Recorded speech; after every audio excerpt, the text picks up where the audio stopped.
He is risen. He is risen indeed. Hallelujah. As we just sang, one thing that's needful, that hymn, that great hymn, the only thing that's needful, the only thing that we need truly in life is that hope, that faith in Jesus. And more than that, just that believing in Jesus. It's not some cognitive exercise to contemplate and think about Jesus, but it's truly having that relationship in Jesus. As we celebrate his resurrection, we celebrate this Easter promise that, and Jesus tells his disciples in 14 that he dwells with us, he comes to us in his spirit. And truly Jesus is in our heart. And as Jesus dwells in us, we dwell in Christ. Everything about our life is built on that person, Jesus. He's the one thing that's needful. He's the one thing that matters most in life. No matter what we go through, no matter what we're struggling with, we can always come by that firm foundation, that firm promise that Jesus is the one thing that we need because he is risen from the dead. Last Sunday, so I'm talking about challenges. And as Christians, being in that relationship with Jesus, we are faced with all kinds of challenges. Something I was sharing with the confirmation class this past week, that you look at Romans 12, which I like to go to a lot, just to kind of sum up what does it mean to be a Christian. But Paul writes in Romans 12, first couple of verses, that you are to be living sacrifices. Don't conform to the ways of this world, but instead be transformed, renew your mind. To live out your life as that living sacrifice. And then put that with what Jesus says in Matthew 16, that we are to deny ourselves. If you want to be a disciple, deny yourself, pick up that cross, and follow Jesus. Those are the challenges, that denying ourselves, picking up the cross, being that living sacrifice. Those are the challenges we face. So I had to do something really hard yesterday. Comes up occasionally in my life. I was invited to one of our sister churches, Shepherd of the Lakes in Brighton, the Lutheran church there. Mark Mylance's church. They invited me to play golf with them. You wake up that morning and you pull out those golf clubs out of the garage, hoping that they would be missing or broken something, but they're still there. And you just think, hey, you're looking forward to the fun, the fellowship, being with other people, and it was a beautiful day. Yesterday it was great to be outside, but as many of you know, golf is not fun. It's a challenge. And it's just like, you preach this many times, the same old story. You try to drive the ball, and sometimes you miss it. Sometimes it just peters on down, goes 5 feet. One time yesterday, actually, I think it's a pretty amazing shot. I just hit the tree that's in front of me and just comes right back to me. To me, that seems harder, but why can't I make those shots? They can't nice, clean drive down the fairway. And then comes the next round. So now you're trying to, chip this ball into the green, and that's a waste of energy. And then you think punting. How hard can punting be? But wait, did I say that right? Yeah. Say it.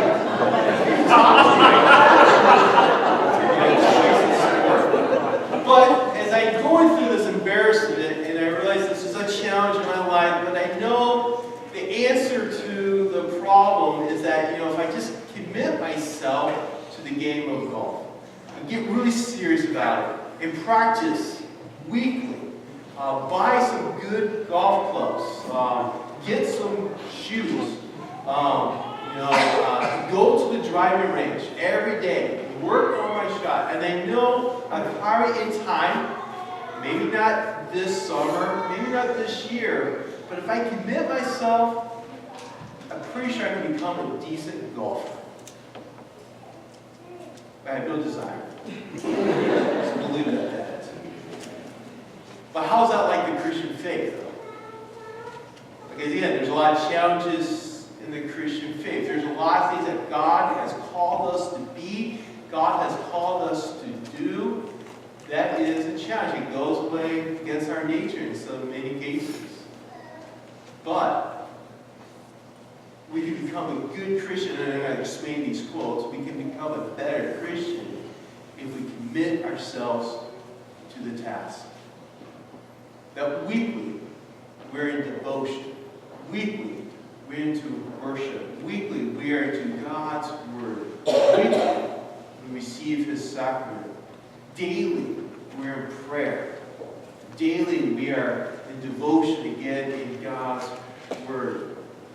And then every day, we begin with prayer. Every day we seek out in our lives, wherever you are, whatever your vocation is, whether it's at work, whether it's at home, whether it's in your community, whatever you're doing, that we begin each day in that prayer and asking the same thing. Dear Father, through your Spirit, through your Son, dwell in my heart so that I can go out into this world, and as I share with the kids, let my life glow before others. To let your light shine in this world. The words of love through actions, of love to others, to witness the truth of Jesus. If we commit ourselves to that, weekly and daily, whatever these challenges we face as Christians, we'll develop that confidence and that boldness like the apostles and like Paul and all the church leaders and church heroes that we have seen through the centuries. When we do that, God can work powerfully through us. So I just want to talk about these challenges that we have as Christians, that we grasp and we embrace what we as the church need to be about. As again, last Sunday I talked about, I think a challenge, a struggle is sometimes we look at the church as an institution, as an entity that is there in place to do something for me. I come to church to get something out of church. We can change our mindset. In many ways, we already think this way by the power of God, and praise God for this. But we need to look at church as that we are, again, the church. God has called us, Jesus has called us and brought us together as His body, that we sit here today as the church with that single purpose of letting the light of Jesus shine in our lives. And again, we embrace those pillars of what this church is about, that we continue to always grow in devotion and grow in that faith in Jesus through His Word. And then we go out into this world with a mission to proclaim, to witness Jesus and that gospel, that good news of Jesus. And to every day show mercy, love, compassion, humility, meekness to the people in our lives. Those are the challenges. But as Jesus promised us in our gospel, we face those challenges and we are able to go through those challenges through the power of His Spirit. That was the context. That's what's going on again in 14. And this is a continuation of the chapter that we read last Sunday. Jesus begins and reassures the disciples, trust in me, believe in me, don't let your hearts be troubled. I'm the way, I'm the truth, and the life. And He continues with this dialogue to reassure His disciples that even though He's not going to be with them, He will always be with them. And He promises, and this is again the foretelling of the Holy Spirit, that He will send upon His apostles. And as I'll share with the kids in a couple of weeks, as we end Easter, we look forward to that day of Pentecost, where that fulfillment is kept, and Jesus truly sends to His disciples that Spirit. And it's through the Spirit of God, the Holy Spirit, that we are empowered and given the courage and boldness to live out our lives as Christians. To seek out devotion in Jesus, to grow in faith, to be in mission, to be in mercy for others. That is all possible through the power of the Holy Spirit. And that's what Jesus was sharing with His disciples and reassuring them that He's not going to abandon them. He's not going to leave them as orphans, that He will continue to work through them. As He promises in Matthew 28, when He does ascend, He says, now go out to all nations, baptize everyone in the name of the Father, Son, and Holy Spirit. What does it say at the end? And I will be with you always. Just like the kids being the lambs. I will be with you always. Thank you. And then again in Matthew 18, Jesus says, when 2 or 3 are gathered in my name, there I'm with you. So as we gather here, we have not been abandoned by God, but in the most powerful way, Jesus dwells in us right now. And Jesus comes to us here right now. And not just here, but in the most powerful way, even more powerful, as we go out into this world. And whatever challenges we have to face as Christians, Jesus comes with us. And it's Jesus, His Spirit, that works through us to love, to care, to witness, to grow in our faith. There are many challenges, and I can almost say a whole sermon series just talking about the different challenges. And I want to be careful with this because I don't want to create this doom and gloom like all of a sudden the Christian church is facing these unprecedented challenges, these unprecedented hardships are before us, and that is definitely not the case. For 2,000 years, the Christian church has faced all kinds of challenges and hardships. Nothing's really changed. But I think we just need to be aware that we can't just let things go by. We just can't put things on autopilot. As well, those work out, and we don't have to really think about, but we have to kind of be aware of what's changing in our culture. And be able to pray to God and ask God to empower us and to give us courage to face what's changed in our culture, and with love and with humility to confront it with the hope of Jesus. Something Russ and I have been talking a lot about with evangelism and sharing Christ. We need to be more and more equipped of how to defend that faith. That was big in the New Testament with the apostles. Peter always talked about always prepare in season and out of season to give a reason for the faith and hope that you have. Was that Peter or Paul? I think it was Paul. It was Paul there to Timothy or Titus. You guys know. Okay. But the point is that we always are prepared to give the defense. And we see a great example of that with Paul in Acts. He's in Greek. And he goes to this pagan temple. And at this pagan temple, these statues of all these different gods. And that was the culture of the time. People believed in these plethora of gods, all these multiple gods and goddesses, and each of these gods and goddesses did all kinds of things. There were different temples dedicated and devoted to these gods. And that's the world that Paul walks into. And what does he do? I mean, this place is filled with wise people, philosophers, scribes, learned men. This wasn't just the common person, the worker. These were the academics. And he walks into their place and boldly proclaims to them the one true God. The God that's above all gods. In fact, the God that's the only God. And these statues are mere statues. And declares that truth to them. That's the challenge that we need to face and be able to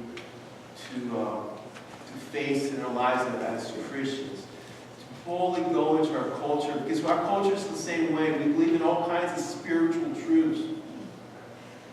We believe in all kinds of different morals and ethics. And we kind of live in a society that to his each own. And whatever you want to believe in, what you want to do, the way you want to identify yourself, that's fine as long as it doesn't hurt me or as long as it doesn't hurt other people. People can just do whatever they want. That's kind of the world we live in. And on the surface, it sounds very gracious.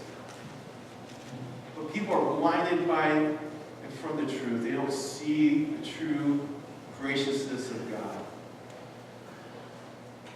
So the challenge that we as a church go out to this world again with love and humility, with meekness, declare the truth that Jesus is God. Because Jesus is the one who went to the cross and paid the price for everyone's sins. It is Jesus who rose again triumphantly for us. It is Jesus who gives us life. It is Jesus who gives forgiveness and mercy for all people. That's what we need to declare. And just like the apostles, and just like to the history of the church, we are going to meet resistance. We are going to meet persecution. People are going to curse us, as Jesus says. People will hate us because of him. But again, with love, with meekness, with the courage of spirit, we stand for the faith. And with that, other challenges about us personally, that we are continuing to be in his word day in and day out. That weekly we gather as his body to be in worship, to be in prayer, to receive his gifts of his word and his sacraments, the body and blood of Jesus. That we are continuing to be strengthened in that spirit. Because we need that Spirit of Jesus. We need the Holy Spirit so that we continue to walk the faith and to live out that faith in this world. Because without the Spirit of God, we will be defeated. And that's the most important thing to remember today. Whatever this church has to face, whatever you have to face personally and alone, and whatever spiritual crisis you're going through, the victory is already in Jesus. We have the Spirit of God. And we live in that Spirit, and we live in that presence of Jesus. And there is no challenge, no hardship that we cannot face that has not already been overcome by Jesus. He is the victor. He is the Savior. And he is the Lord of all.